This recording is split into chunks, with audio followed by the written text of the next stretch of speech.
علیکم ورحمۃ اللہ وبرکاتہ۔ الحمد للہ وکفا وسلام علی حبیبہ المصطفیٰ، اما بعد فاعوذ باللہ من الشیطان الرجیم، بسم اللہ الرحمن الرحیم۔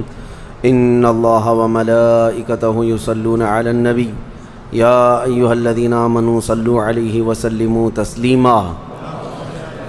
اللہم صل علی سیدنا محمد معدن الجود والکرم وآلہ واصحابہ الکرام وابنہ الکریم وبارک وسلم بحمدہ تعالی وبکرم مصطفیٰ صلی اللہ علیہ وسلم۔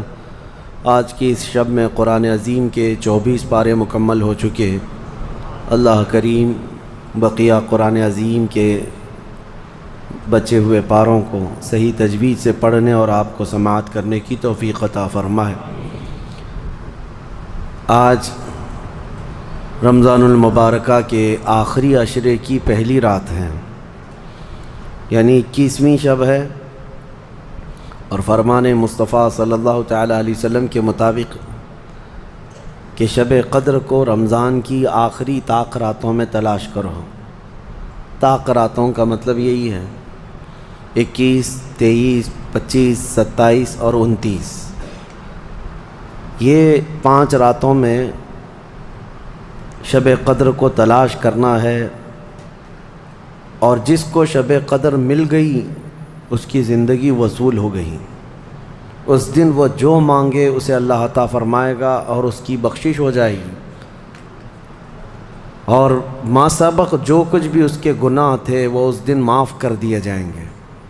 اسی لیے اس رات کو تلاش کرنے کا اہتمام بزرگوں کا پہلے سے رہا ہے، بلکہ ان 5 راتوں کو ہمارے بزرگوں نے ایسے اہتمامات کے ساتھ بیدار رکھا ہے کہ لوگ اس میں کچھ نہ کچھ عبادت کرتے رہیں اور دین سے جڑے رہیں، کہ اگر یہ لمحہ ہمیں شب قدر کا مل گیا تو اللہ تعالی ہماری بخشش فرمائے۔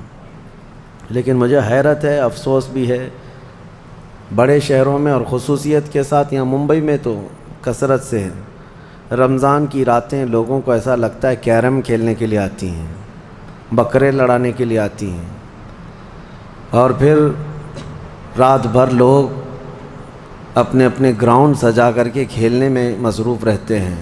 تف ہے اور افسوس ہے اس قوم کے لیے۔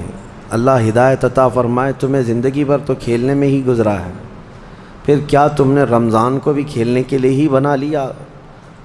اللہ نہ کرے کہ حج نصیب ہوا تو پھر کعبے کے پاس بھی جا کر کے کھیلیں گے کہ تھوڑا سا ٹائم بچا ہے طواف میں، یہاں پر بھی کھیل لیتے ہیں۔ نعوذ باللہ من ذالک۔ اس لت کو نکالو۔ ہر چیز کا ایک وقت ہوتا ہے، ہر چیز کا ایک وقت ہوتا ہے۔ اگر آپ کے گھر میں مناسبات تقریبات ہوتی رہتی ہیں، کبھی شادی کی تقریب ہے، کبھی کسی کا انتقال ہو گیا ہے، غم کی تقریب میں چہلم ہو رہا ہے، لیکن اگر ان تقریبات میں کوئی غیر مناسب حرکت ہونے لگ جائے تو آپ کو کیسا لگے گا؟ آپ کو کیسا لگتا ہے؟ آپ کے گھر میں شادی کی خوشیاں چل رہی ہوں، لیکن وہاں پر کوئی غیر متعلق لوگ آ جائیں شادی میں، جن کا شادی سے یا آپ کی خوشی سے کوئی تعلق ہی نہ ہو، آپ کو کیسا لگے گا؟ بالکل مناسب نہیں لگتا۔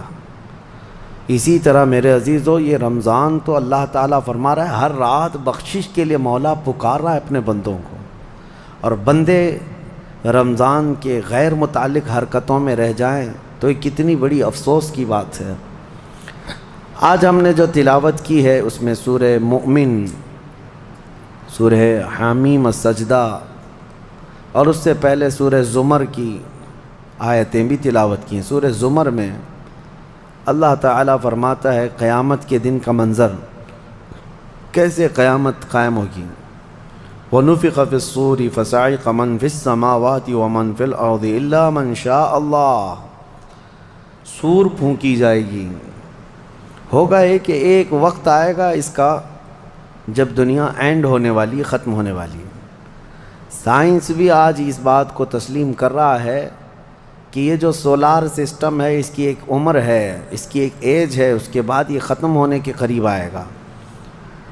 تارے اپنی اپنی عمر مکمل کر کے بلیک ہولز میں جا رہے ہیں، گیلیکسی کے اندر جو سٹارز ہیں ان کی عمر ایک لمیٹڈ عمر بتائی جا رہی ہے، اس میں سورج کی بھی عمر ہے، چاند کی بھی عمر بتائی جا رہی ہے۔ یہ سائنس کی باتیں ہیں، لیکن اللہ نے قرآن میں فرمایا چاند اور سورج یہ ٹکرا دیے جائیں گے، تارے ایک دوسرے سے سب ٹکرا دیے جائیں گے۔ اذا الشمس کورت واذا النجوم انکدرت، 30ویں پارے میں اللہ تعالیٰ نے اس میں فرمایا جب سورج کو یعنی ٹکرا دیا جائے گا اور ستارے آپس میں ٹکرا دیے جائیں گے اور سورج کالا ہو جائے گا، یعنی کچھ نہ کے برابر رہ جائے گا قیامت کے قریب۔ وَإِذَا الْجِبَالُ سُيِّرَتْ، اور پہاڑ جو ہے نا اڑا دیے جائیں گے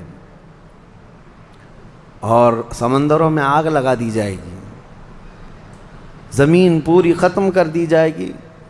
اور سورہ قارعہ میں آپ نے پڑھا ہوگا یوم یکون الناس کالفراش المبثوث وتکون الجبال کالعہن المنفوش، تم لوگوں کو دیکھو گے کہ پتنگوں کی طرح سے اڑ رہے ہوں گے، اور پہاڑوں کو دیکھو گے کہ روئی کا پھا جو ہوتا ہے، روئی کا پہا اس طرح سے پہاڑ بکھر چکے ہوں گے۔ اور اس کے بعد یہ قیامت جو آنی ہے اس کا یعنی پروسیس کس طرح سے، شروعات کیسی ہوگی، وہ ایک لمبی گفتگو ہے۔ مختصراً عرض کرتا ہوں کہ آیات حضور اکرم صلی اللہ تعالیٰ علیہ وسلم کی احادیث میں جو نشانیاں بیان کی گئی ہیں اس اعتبار سے قیامت کے قریب بڑی بڑی نشانیاں آئیں گی۔ دجال آئے گا، دابۃ الارض آئے گا، یاجوج ماجوج نکلیں گے، پھر اس کے بعد سورج پچھم سے نکلے گا۔ یہ سب بڑی بڑی نشانیاں ہیں۔ حضرت عیسیٰ علیہ السلام کا نزول اس سے پہلے، یہ سب ہو جانے کے بعد پھر روئے زمین پر سے مسلمان ختم ہو جائیں گے۔ پھر ایک وقت آئے گا کہ جب سب لوگ اپنے اپنے کاموں میں مصروف ہوں گے، کوئی کسی کو پڑی نہ ہوگی، اور پھر دنیا میں سب اپنے اپنے کاموں میں اس طرح سے مصروف ہوں گے، کوئی کپڑا کاٹ رہا ہے، کوئی دودھ دوہ رہا ہے، کوئی کھیتی باڑی میں ہل چلا رہا ہے۔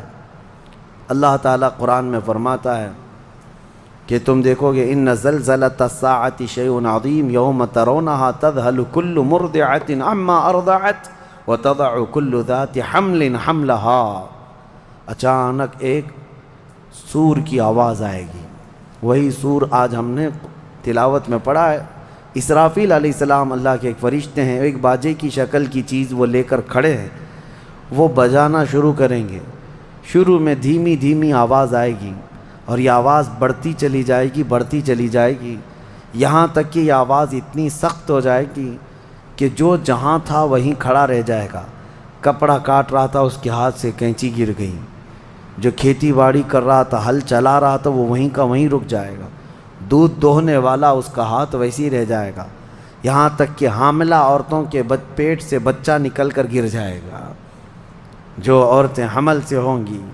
اور اس کے بعد پھر ایسی غشی، پھر سب پر موت طاری ہوگی اور زلزلے آئیں گے اور پوری زمین کو ہلا کر کے ختم کر دیا جائے گا۔ یہ قیامت ہے، یہ قیامت ہے۔ سور پھونکنے پر سارے انسان جتنے روئے زمین پر ہیں سب کے سب ختم ہو جائیں گے۔ اس کے بعد اللہ تعالیٰ فرماتا ہے ثم نفخ فیہ اخری، پھر دوسری بار سور پھونکنے کا حکم ہوگا۔ لیکن کیسے؟ سور جب حضرت اسرافیل علیہ السلام پھونکیں گے، پہلے انسانوں کی موت، پھر یہاں پر جتنی مخلوقات ہیں، جنات ہیں، جانور ہیں، سب کی موت، چرند پرند تو چھوڑے، نباتات، یہ پیڑ پودوں میں کی جان ختم۔ چاند سورج کو جب ختم کر دیا گیا تو پھر کوئی چیز ہی نہیں، ستارے، چاند، سورج سب، بلکہ اللہ تعالیٰ کے جتنے ملائکہ ہیں، جبرائیل امین علیہ السلام سے لے کر دوسرے ایک فرشتے تک، سارے ملائکہ کو بھی موت آئے گی، سب موت کے شکار ہوں گے۔ اور سارے جب انتقال کر جائیں گے تو پھر بچتا کون ہے؟ صرف حضرت اسرافیل علیہ السلام، جنہوں نے سور پھونکا۔ اب ان کو سور پھونکنے کا حکم جو تھا وہ کہا جائے گا روک دو اب۔ پھر اللہ تعالی حضرت اسرافیل علیہ السلام کو بھی موت طاری کرے گا، اور روح نکالنے والا فرشتہ کون ہے؟ ملک الموت اسرائیل علیہ السلام۔ اب تک یہ سب کی روح نکال چکے ہوں گے، اور پھر اللہ تعالیٰ اسرائیل علیہ السلام کی بھی روح نکال دے گا۔ اسرائیل جو سب کی روح نکالتے ہیں ان کو بھی موت ہے، ان کو بھی موت ہے۔ اور پھر ہم نے پڑھا کل شیء ہالک الا وجہہ، ہر شے فنا ہو جائے گی سوائے رب العالمین کے۔ کل من علیہا فان ویبقى وجہ ربک ذو الجلال والاکرام، جو کچھ بھی ہے سب فنا ہو جائے گا، تمہارے رب کی ذات صرف باقی رہے گی، کوئی نہیں باقی رہے گا۔ پھر جب مولا کی مرضی ہوگی، رب تبارک و تعالیٰ دوبارہ اسرافیل علیہ السلام کو اٹھائے گا۔ اسرافیل علیہ السلام دوبارہ اٹھیں گے، اور پھر ان سے کہا جائے گا دوبارہ سور پھونکو، پھر سے پھونکو۔ اب جب دوبارہ حضرت اسرافیل علیہ السلام سور پھونکیں گے تو یہ زندگی کا سور ہے۔ پہلے والا یہ نفخہ اولا اس کو کہتے ہیں، وہ موت کا تھا، اور نفخہ ثانیہ حیات کا ہے، زندگی کا ہے۔ اب رب تعالیٰ نے جو وعدہ فرمایا تھا کہ ہم تمہیں موت کے بعد دوبارہ اٹھائیں گے، یہ وعدہ اس وقت پورا ہوگا۔ اب دوسرے مرتبہ جب سور پھونکنا شروع کرتے ہیں اسرافیل علیہ السلام، کتنے انسان آئے گئے، آدم علیہ السلام سے لے کر قیامت تک، سب وہ زمینوں میں جہاں کہیں ہوں گے، کسی کو جلا کر ختم کر دیا گیا ہو، کسی کو جانور کھا گیا ہو، کسی کو پانی میں ختم کر دیا ہو، کسی بھی طرح سے، لیکن مولا تعالیٰ سب کو اٹھانے والا ہے۔ لیکن فرمایا حدیث پاک میں ہے کہ یہ دوسری سور پھونکنے کے بعد سب سے پہلے روئے زمین پر جو اٹھیں گے وہ محمد الرسول اللہ کی ذات۔ میرے آقا صلی اللہ تعالیٰ علیہ وسلم فرماتے ہیں میں اپنی قبر سے اٹھوں گا سب سے پہلے، اور محشر کے میدان کی طرف جو حضور جائیں گے تو فرماتے ہیں حضور صلی اللہ علیہ وسلم اٹھیں گے، ان کے بعد ابو بکر صدیق، ان کے بعد عمر فاروق رضی اللہ تعالیٰ عنہ، پھر ساری کائنات کو اللہ اٹھائے گا۔ اور جب رسول کریم صلی اللہ تعالیٰ علیہ وسلم فرماتے ہیں میں میدان قیامت میں اس حال میں آؤں گا کہ میرا ایک ہاتھ ابو بکر کے کندھے پر ہوگا، دوسرا عمر ابن خطاب کے کندھے پر ہوگا۔ یقیناً وہ اس دن کے دولہا ہے، قیامت کا منظر ہے جب رسول کریم صلی اللہ تعالیٰ علیہ وسلم تشریف لائیں گے۔ اور اس کے بعد رب تعالیٰ نے فرمایا، سورہ زمر میں 2 آیتیں آئی ہیں، وَسِيقَ الَّذِينَ كَفَرُوا إِلَى جَهَنَّمَ زُمَرًا، اب جو کفار تھے ان سب کو کھینچ کر کے لایا جائے گا میدان قیامت میں۔ پہلے تو میں آپ کو بتا دوں پوری تفصیلات قیامت کے میدان میں، اس کے بعد ان آیتوں کی تفسیر پر آتا ہوں۔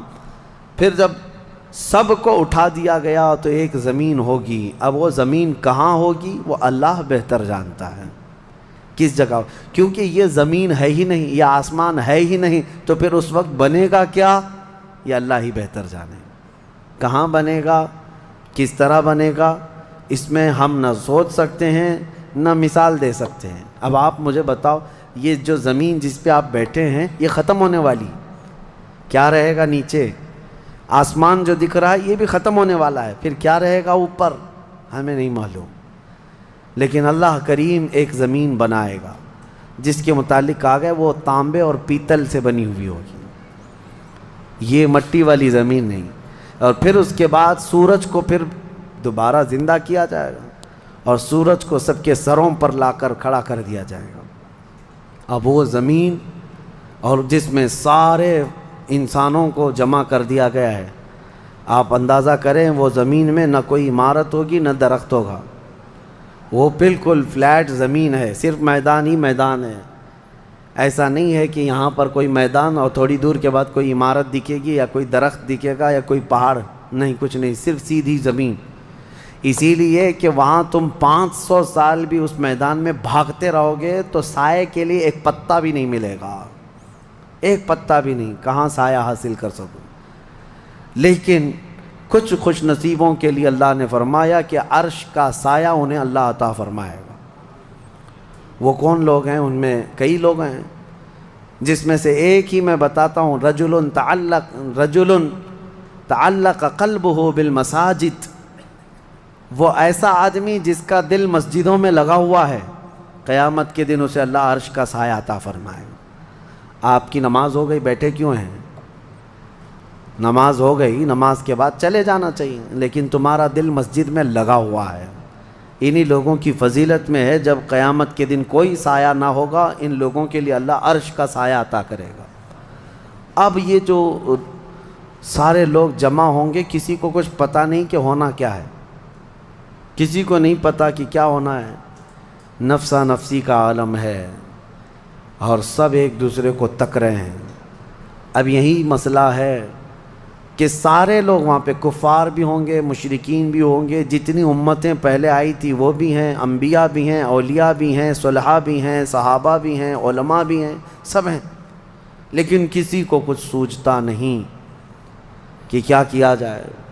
یہی بے خبری سے پوری مخلوق جو ہے انبیاء کے پاس جاتی ہے۔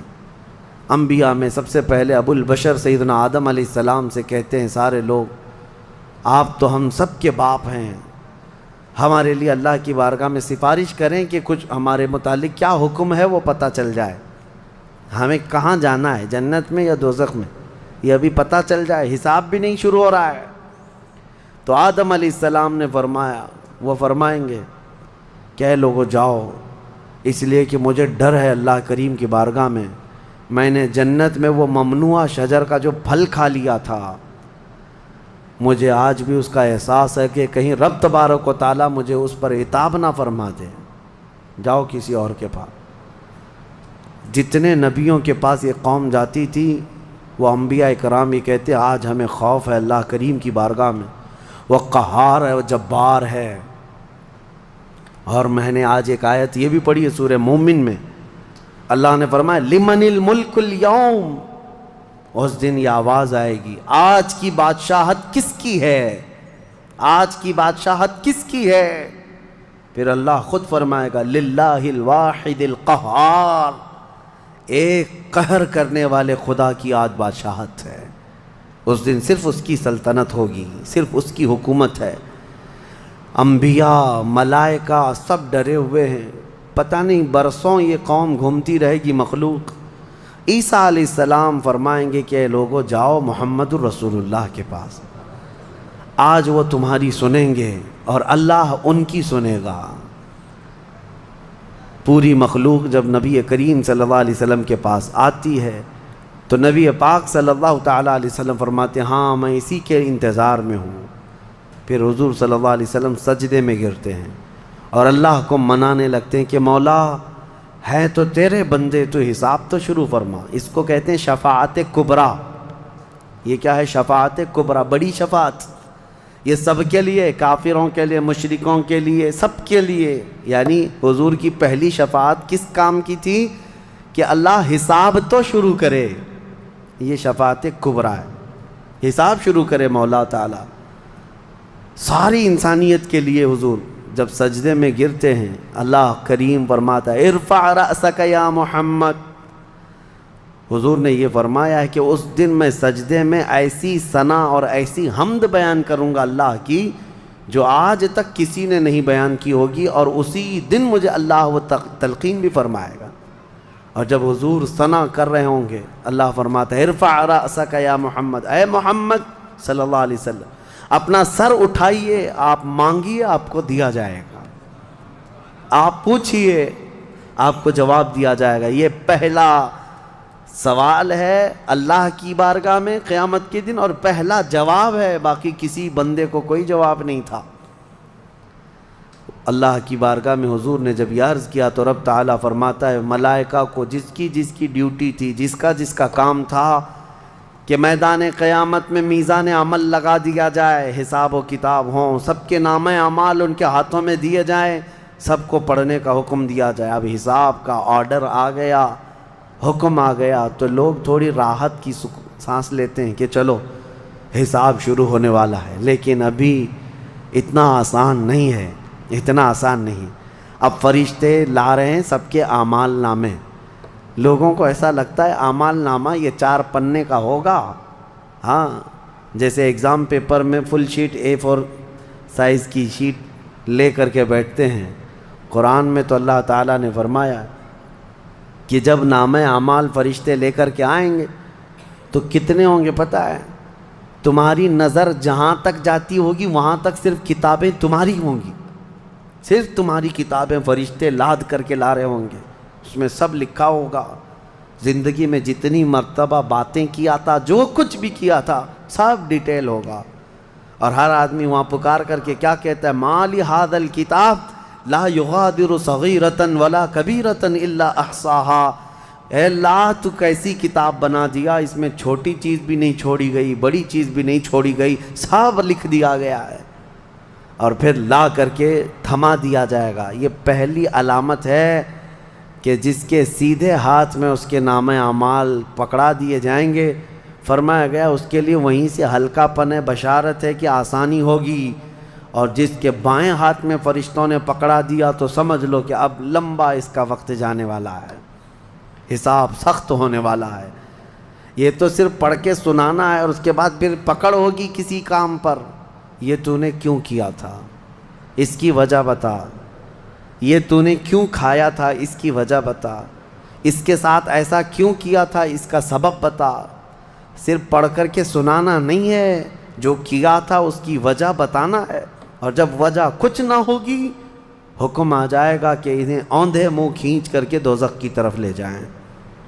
یہ قیامت کے دن ہو رہا ہے۔ اب یہاں پر ایک دوسری شفاعت ہے میرے آقا صلی اللہ علیہ وسلم۔ اب یہ جو شفاعت ہے یہ خاص امت محمدیہ کے لیے۔ ایک شفاعت حضور نے فرمائی سارے انسانوں کا حساب شروع ہو جائے۔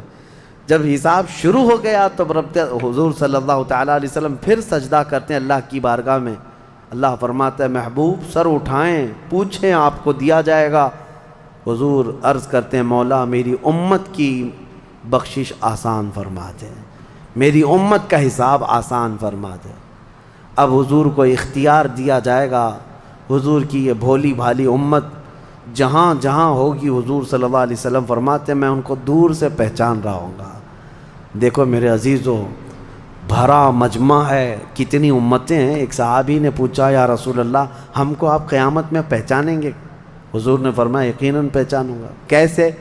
حضور فرماتے ہیں زندگی میں تم جو وضو کرتے تھے، یہ جو اعضائے وضو ہیں، چہرہ اور ہاتھ، حضور فرماتے ہیں قیامت کے دن یہ سورج کی طرح چمک رہے ہوں گے، اور اسی چمک سے میں پہچان لوں گا یہ میری امت ہے، جس کے ہاتھ چہرے چمک رہے ہوں۔ جو وضو ہی نہیں کرتا اس کا کیا چمکے گا؟ لیکن حضور صلی اللہ تعالیٰ علیہ وسلم نے حدیث پاک ہے یہ، وضو کے اعضاء کی چمک سے حضور اپنی امت کو پہچان لیں گے، فلاں میرا امتی ہے، فلاں میرا امتی ہے۔ بہرحال اب اس کے بعد اب میں ان آیتوں کی طرف آتا ہوں۔ حساب و کتاب ہو رہا ہوگا۔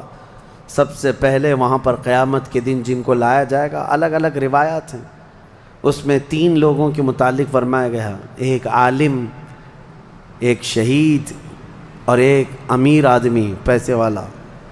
حالانکہ تینوں اچھے لوگ تھے۔ دنیا میں یہ جو امیر تھا بہت پیسہ بانٹتا تھا، اور یہ قاری قرآن تلاوت اچھی کرتا تھا، اور یہ شہید تو جنگ میں شہید ہوا تھا لڑ کر کے۔ تینوں کا حساب ہو رہا ہوگا۔ سب سے پہلے رب تبارک و تعالیٰ اس قاری قرآن کو بلائے گا، بتا تو قرآن کیوں پڑھتا تھا؟ وہ کہے گا میں نے تجھے اچھی آواز دی تھی، اچھی آواز دی تھی، تو نے اس آواز کا کیا کیا؟ وہ کہتا ہے میں قرآن پڑھتا تھا بہترین انداز میں۔ رب تعالیٰ فرماتا ہے تو اس لیے پڑھتا تھا کہ لوگ تیری آواز کی تعریف کریں، کیا آواز ہے؟ اور لوگوں نے تعریف کر دیا، دنیا میں تجھے تیرا بدلہ مل گیا، یہاں قیامت میں کچھ نہیں، جاؤ جہنم میں۔ مالدار آئے گا، اس سے رب تعالیٰ فرمائے میں نے تجھے بہت مال دیا تھا، کیا کیا؟ کہے گا رب تعالیٰ میں نے غریبوں میں تقسیم کیا ہے، بہت خیرات کیا ہے۔ اللہ کریم فرماتا ہے کہ تو نے تو یہ نیت سے تقسیم کیا تھا نا کہ لوگ تجھے دیالو کہیں، سخی کہیں، تیری مال کی تعریف کریں، تو لوگوں نے تو وہ تعریف کر دی، دنیا میں جو تجھے ملنا تھا وہ مل گیا، تیری خواہش ہو گئی، یہاں کچھ نہیں۔ اسے بھی فرمایا جائے گا دوزخ میں ڈال دو۔ تیسرا جو شہید ہے اس کے لیے بھی رب تعالیٰ فرماتا ہے میں نے تجھے جوانی دی تھی، کیا کیا؟ کہا اے اللہ میں لڑتا رہا کافروں کے مقابل میں اور اپنی جان دے دیا۔ فرماتا ہے رب تعالیٰ کہ تو یہ سوچتا تھا نا کہ لوگ تیری بہادری کی تعریف کریں، لوگ تجھے بطل جلیل کہیں، مجاہد کہیں، تو یہ لوگوں کی تعریف سننے کے لیے کرتا رہا، اگر تیری یہی خواہش تھی اور لوگوں نے تیری تعریف دنیا میں بہت کر دی، اب یہاں تیرا کچھ نہیں ہے، اسے بھی دوزخ میں بھیج دیا جائے۔ یہ ریاکاری ہے۔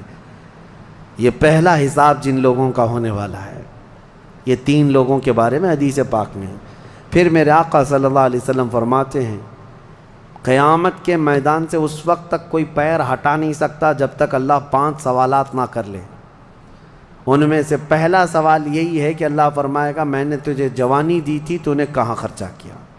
یہ ہر ایک کو بتانا پڑے گا، ہر ایک کو بتانا پڑے گا۔ اب آپ اپنی اپنی تیاری کر لو کہ کہاں کہاں خرچہ کیا، اللہ کو مجھے بتانا ہے۔ آج اگرچہ تم ہماری باتوں کی طرف توجہ نہیں کرو گے، کیئر نہیں کرو گے، لیکن ایک دن وہ آئے گا جب تمہیں اللہ کی بارگاہ میں کھڑے ہو کر اپنی جوانی کا پل پل بتانا ہوگا، وہاں کوئی چارہ نہیں ہوگا۔ وہی اب آیت کریمہ ہے وَسِيقَ الَّذِينَ كَفَرُوا إِلَى جَهَنَّمَ زُمَرًا حَتَّى إِذَا جَاءُوهَا فُتِحَتْ أَبْوَابُهَا وَقَالَ لَهُمْ خَزَنَتُهَا، کافروں کی جماعت کو فرشتے کھینچتے ہوئے دوزخ کی طرف لائیں گے۔ دوزخ کیسی ہوگی میں انشاءاللہ العزیز اس کو عرض کروں گا آخری میں، رمضان کے اخیر میں، کیونکہ یہ جو عشرہ گزر رہا ہے یہ جہنم سے آزادی کا عشرہ ہے۔ کاش اللہ ہمارا نام بھی آزاد ہونے والوں میں شامل فرمائے کہ جہنم سے آزاد ہونے والوں میں ہمارا نام شامل ہو گیا تو پھر قسمت ہی قسمت سے۔ جب لایا جائے گا دوزخ کے کنارے جماعت کی جماعتیں آ رہی ہوں گی، جماعت، یہاں پر اللہ نے فرمایا زمرہ، زمرہ یعنی بہت کثیر تعداد میں جماعت کو کھینچ کر کے لایا جائے گا۔ پھر دوزخ کے دروازے کھول دیے جائیں گے، فتحت ابوابها، دروازے کھول دیے جائیں۔ وقال لهم خزنتها، اور جو دربان ہے دوزخ کے دروازے پر حضرت مالک، وہ فرشتے ہیں، بڑے سخت قسم کے فرشتے ہیں، وہ ان سے پوچھیں گے، جو جماعت دوزخ میں ڈالے جانے کے لیے لائی جا رہی ہوگی ان کو پہلے پوچھیں گے الم یأتکم رسل منکم یتلون علیکم آیات ربکم وینذرونکم لقاء یومکم ھذا، اے لوگو کیا تمہارے پاس اللہ کا کوئی رسول نہیں آیا تھا؟ کیا تمہیں اللہ کی آیتیں پڑھ کر کے کسی نے نہیں سنایا تھا؟ یا آج کے دن کے بارے میں تمہیں کسی نے ڈرایا نہیں تھا کہ قیامت آنے والی ہے؟ یہ دوزخ کا فرشتہ لوگوں سے پوچھے گا، قرآن میں اللہ فرماتا ہے۔ تو لوگ کیا کہیں گے؟ قالوا بلا ولکن حقت کلمۃ العذاب، وہ کہیں گے ہاں کیوں نہیں آئے تو تھے لیکن ہم جھٹلا دیے تھے، نبیوں کے پیچھے نہیں چلے، قیامت کے دن پر یقین نہیں رکھے، اور عذاب ہمارے اوپر واجب ہو گیا، ہم جا رہے ہیں۔ قیل ادخلوا ابواب جہنم خالدین فیہا، ان سے کہا جائے گا ادخلوا ابواب جہنم، داخل ہو جاؤ جہنم کے دروازوں میں، خالدین فیہا، ہمیشہ تم رہو گے یہاں پر۔ یہ کافروں کے لیے ایسی آواز آئے گی کہ وہ چیخ مارتے ہوئے دوزخ میں کود رہے ہوں گے۔ فبئس مثوى المتکبرین، اللہ فرماتا ہے کیا ہی بری جگہ ہے، کیا ہی برا ٹھکانہ ہے یہ گھمنڈ کرنے والوں کا، زمین پہ اترانے والوں کا جو اللہ کو نہیں مانتے تھے۔ اب سنیے 1000 سال تک دوزخ میں جلتے کڑتے رہیں گے، پکارتے رہیں گے، پکارتے رہیں گے، اے مالک اے مالک اے مالک اے مالک۔ کون؟ جو دربان دوزخ ہے، دربان ہے دوزخ کے دروازے کا، وہ 1000 سال کے بعد سن کر کے پوچھیں گے کیا بات ہے تمہاری، کیا چاہتے ہو؟ کفار و مشرکین کہیں گے کہ ہماری بات کرا دے اللہ سے، ہماری بات کرا دے اللہ سے کہ کچھ ہم پر بھی رحم ہو جائے۔ حضرت مالک کہتے ہیں خدا قہار ہے غضب پر، خدا قہار ہے غضب پر، اللہ کریم کی بارگاہ میں بات کرنے کی بڑے بڑے فرشتوں کی ہمت نہیں ہے، کہیں گے ابھی نہیں میں بات کرا پاؤں گا۔ پھر وہ 1000 سال اور عذاب میں جلتے رہیں گے، چیختے رہیں گے۔ دوسرے 1000 سال کے بعد حضرت مالک پوچھیں گے کیا بات ہے؟ جہنمی کہیں گے کہ اے مالک تو ہماری بات کرا دے اللہ سے۔ آپ کی بار حضرت مالک کہتے میں ہمت کرتا ہوں، اللہ قدیر و جبار کی بارگاہ میں عرض کرتے ہیں مولا جتنے بھی دوزخ میں جا چکے وہ تجھے فریاد کر رہے ہیں، وہ تجھ سے بات کرنا چاہتے ہیں۔ اب رب تعالیٰ کی طرف سے جواب آتا ہے حضرت مالک کو، اے مالک ان دوزخیوں سے کہہ دو کہ آج کے بعد رب تبارک و تعالیٰ نہ ان کی طرف نظر فرمائے گا نہ کلام کرے گا۔ لا یکلمہم اللہ یوم القیامت ولا ینظر الیہم، ان کی طرف رب تعالیٰ دیکھنا بھی نہیں چاہتا۔ وہ قدیر و جبار خدا جب دنیا میں ہر دن بلا رہا تھا، آجا میرے بندے میرے پاس، آجا میرے بندے میری طرف آجا، ففروا الی اللہ، اللہ کی طرف دوڑ پڑ، نہیں سنتا تھا، ایک دن بھی نہیں سنا۔ اور جہنم میں جانے کے بعد پکار رہا ہے، رب تعالیٰ فرماتا ہے اب اللہ ان کی طرف دیکھنا بھی نہیں چاہتا۔ حضرت مالک جب یہ پیغام سنا دیتے ہیں اللہ کا، جہنم میں ایسی چیخ نکلتی ہے جہنمیوں کی کہ پورا جہنم ہلنے لگ جاتا ہے، کانپنے لگ جاتا ہے ان جہنمیوں کی چیخ سے، کہ اب ان کو کہہ دیا جاتا ہے خالدین فیہا، اب تم ہمیشہ کے لیے رہو گے یہاں پر۔ اسی لیے میرے عزیزو کفر سے ڈرو، کفر سے ڈرو۔ گناہ کرنے کے بعد معافی ہے لیکن کفر کی معافی نہیں۔ اسی لیے اولیاء امت ڈرا کرتے تھے کہ کہیں موت سے پہلے ایمان چلا گیا، کفر پر موت ہو گئی تو کیا ہوگا، پھر ہمیشہ کے لیے دوزخ میں جانا پڑے گا، نہ وہاں کسی کی سفارش ہوگی نہ کوئی شفاعت ہوگی۔ شفاعت اور سفارش گنہگاروں کے لیے ہے، کافروں اور مشرکین کے لیے نہیں۔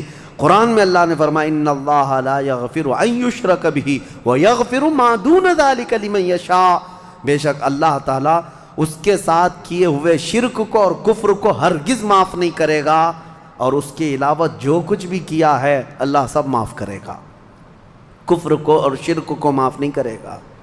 اب سنیے دوسری آیت ہے، وَسِيقَ الَّذِينَ اتَّقَوْا رَبَّهُمْ إِلَى الْجَنَّةِ زُمَرًا، اس میدان قیامت میں کچھ وہ جماعتیں بھی ہیں جو دنیا میں تقوی حاصل کر چکی تھی، فرمان خدا پر چلتی تھیں، ان کی نمازیں ٹھیک تھی، اللہ سے ڈرتے تھے، اپنی راتیں وہ رو رو کر گزارتے تھے، مولا کو پکارتے تھے۔ وہاں قیامت کے دن اللہ ان کے حال یہ ہیں کہ ان کا استقبال ہو رہا ہوگا، فرشتے ان کو سجا کر کے لا رہے ہوں گے، اور وہ بھی جماعت کے ساتھ جا رہے ہوں گے جنت کی طرف۔ تو جیسی وہ پہنچیں گے فتحت ابوابها، قرآن میں ہے 7 دروازے جنت کے ان کے لیے کھول دیے جائیں گے۔ یہ پرہیزگار لوگ ہیں، یہ تقوی والے لوگ ہیں۔ جیسے ہی جنت کے دروازے کھلیں گے وقال لهم خزنتها، وہاں پر بھی دربان ہے ایک، جنت کے دروازوں کا دربان وہ حضرت رضوان ہیں علیہ السلام، وہ فرشتہ وہاں پر ہے، جنت کے دربان ہیں۔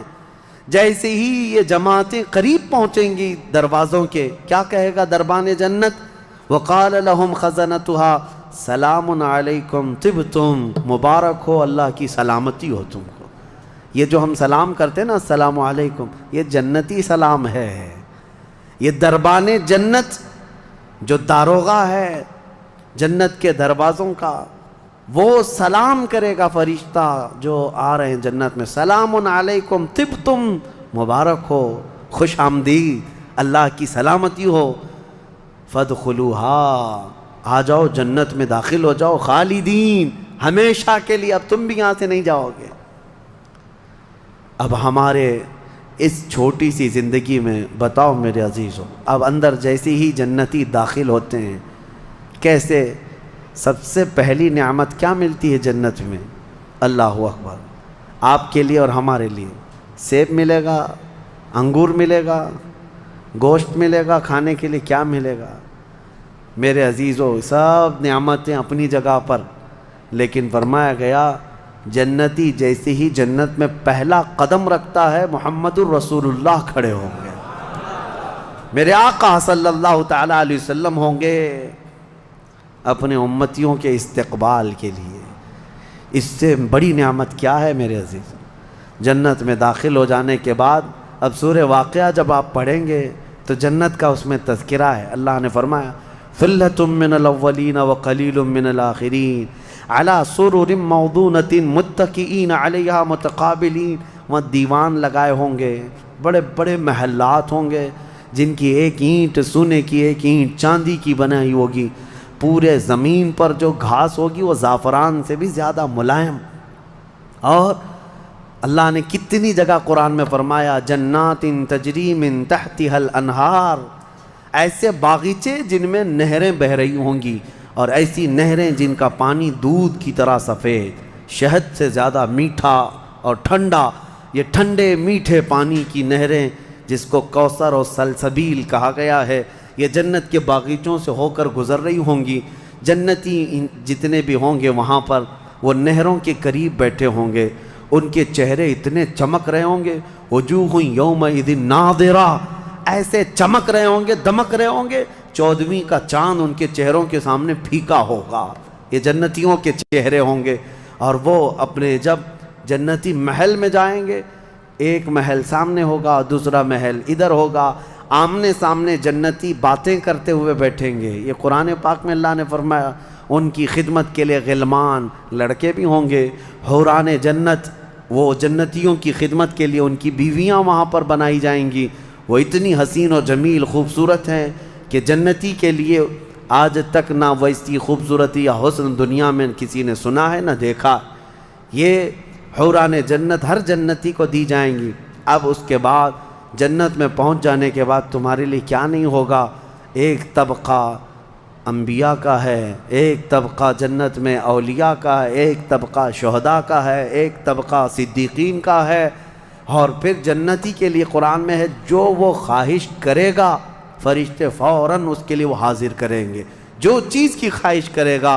جس دن تمہاری وہاں خواہش ہوگی کہ مجھے یہاں غریب نواز کا دربار دیکھنا ہے، جنت میں غوث پاک کہاں ہے وہاں جانا ہے، صحابہ میں خلفائے راشدین کہاں ہیں وہاں جانا ہے، انبیاء اکرام کہاں ہیں، شہداء و صالحین کہاں ہیں وہاں جانا ہے، جنتی گھوم رہا ہوگا۔ اور کیا ہی بہتر ہوگا جنتی جب یہ خواہش کرے گا مجھے محمد الرسول اللہ کے محل میں جانا ہے، وہاں بھی اسے پہنچایا جائے گا۔ وہ ہر ایک بڑے سے بڑے انبیاء، صالحین، شہداء اور رسولان اعظام کے ہاں جاتا رہے گا، آتا رہے گا، جاتا رہے گا، آتا رہے گا۔ جنت کی نعمتیں اس کی ختم نہیں ہوں گی، یہاں تک کہ اللہ کریم فرمائے گا حوران جنت کو یہ میرے وہ بندے ہیں جو صرف میری حمد سنتے تھے دنیا میں، اے حوران جنت تم اپنی میٹھی آواز میں اب میری حمد ان کو یہاں سناؤ۔ 100 سال تک وہ حوران جنت انہیں حمد سناتی رہیں گی۔ پھر جنتیوں سے اللہ پوچھے گا پیٹ بھر گیا؟ وہ جنتی کہیں گے مولا اور تیری تعریف سننے کا دل کرتا ہے۔ داؤد علیہ السلام جن کی آواز میں بڑی مٹھاس تھی، رب تعالیٰ فرمائے گا اے میرے داؤد خلیفۃ اللہ، آؤ ان جنتیوں کو اپنی سریلی آواز میں میری حمد سناؤ۔ اب وہ 100 سال تک سناتے رہیں گے اور جنتی مدہوش ہوں گے اور سنتے رہیں گے، یہ جنت کے ترانے وہاں پر سنائے جا رہے ہیں۔ اس کے بعد پھر رب تعالیٰ فرمائے گا اب تم سیراب ہو گئے کہ داؤد علیہ السلام کی زبان سے تو چڑیاں بھی سننے کے لیے کھڑی ہو جاتی تھی، پرندے بھی ہوا میں رک جاتے تھے۔ اب جنتی کہیں گے کہ مولا اور تیری حمد ہو اور تیری تعریف ہو، ہم سننا چاہتے ہیں۔ رب تعالیٰ جب فرمائے گا اے فرشتوں حجابات ہٹاؤ، اب میں سناؤں گا اور میرے بندے سنیں گے۔ اب یہ جنت کی سب سے بڑی نعمت وجوہ یومئذ ناظرہ الی ربہا ناظرہ، مولا فرماتا ہے چہرے چمک رہے ہوں گے اس بات کے لیے کہ بغیر حجاب کے وہ اپنے اللہ کو دیکھ رہے ہوں گے۔ اس سے بڑی نعمت جنتی کو کچھ نہیں ہے کہ مولا کریم حجابات ہٹا دے گا، جس کے تم یہاں سجدے کرتے ہو، جس سے تم گڑ گڑا کر مانگتے ہو، وہ مولا جنت میں پردے ہٹا دے گا۔ اور فرمایا گیا جنت کی سب سے بڑی نعمت دیدار الہی ہے۔ اسی لیے رمضان میں بھی میرے آقا نے فرمایا افطار کرنے والے کو دو خوشیاں دی جائیں گی کہ جب بندہ افطار کرتا ہے تو اس کے لیے بھی یہ فرمایا گیا ہے کہ جیسے ہی وہ افطار کرتا ہے ایک تو اس کے پیٹ ٹھنڈے ہونے کی خوشی ہے، گلا تر ہونے کی خوشی ہے، لیکن دوسری خوشی ہر افطار کرنے والے روزے دار کے لیے کہ رحمان فرمائے گا میں نے تیرا محفوظ کر لیا ہے جنت میں، اب تجھے میں اپنا دیدار کراؤں گا۔ روزے داروں کو اللہ کا دیدار ہوگا۔ تو یہ جنتی جنت میں پہنچ جائیں گے، دوزخی دوزخ میں پہنچ جائیں گے۔ میں نے یہ جو 2 آیتیں آئی تھی اس کی تفسیر آپ کے سامنے رکھ دی۔ فیصلہ تمہارے پاس ہے، زندگی کیسی گزارو گے۔ لیکن میرے آقا نے فرمایا جنت کا جو راستہ ہے نا وہ کیسا ہے؟ کانٹوں سے بھرا ہوا ہے یہاں دنیا میں۔ جہنم کا راستہ پھولوں سے سجا ہوا ہے، بہت ٹھنڈا ہے، بہت آرام دہ ہے۔ دوزخ کا راستہ، میں الٹا تو نہیں بول رہا، سیدھا ہی بول رہا ہوں۔ جہنم کا راستہ پھولوں سے سجا ہوا ہے اور جنت کا راستہ کانٹوں سے بھرا ہوا ہے۔ میرے آقا نے فرمایا یہاں دنیا میں کانٹوں سے بھرا ہوا ہے، لیکن اس پر اگر کوئی چل گیا تو وہ کانٹے ختم ہوتے ہی اس کے لیے جنت کے باغات ہیں۔ اور جو دنیا میں ان پھولوں کے راستے کو چن لیا دوزخ کے، جیسے ہی یہ راستہ ختم ہوگا اس کے بعد صرف آگ ہی آگ ہے، آگ ہی آگ ہے۔ چنو کون سا راستہ، تم یہاں کے پھول چاہتے ہو یا پھر آخرت کے باغیچے، یا یہاں کے کانٹے اور آخرت کی آگ؟ یہ تمہارے ہاتھ میں ہے، کس طرح سے تم اپنی زندگی کو متعین کرتے ہو۔ بس یہ رمضان کی آج پہلی طاق رات ہے، ہو سکتا ہے آج شب قدر ہو، اور اللہ کریم کی بارگاہ میں مانگو کہ اے اللہ ہمیں بن مانگے تو نے اپنے حبیب کی امت میں پیدا کیا ہے، اور ہم تیری بارگاہ میں اب سوال کرتے ہیں مولا تو اپنی جنت سے ہم غریبوں کو محروم نہ فرما۔ اے اللہ ہم تیری دوزخ میں جانے، ہم تیری جنت میں جانے کے قابل تو نہیں، لیکن تیری دوزخ کا عذاب سہنے کے بھی قابل نہیں۔ بس تو اپنے فضل اور جود و کرم سے ہم سب کی بخشش کر اور ہمیں جنت عطا فرما۔ الہی لست للفردوس اہلا ولا اقوى على نار الجحیم فاغفر ذنوبی بفضل جودک یا اللہ۔ وآخر دعوانا ان الحمد للہ رب العالمین۔ السلام علیکم۔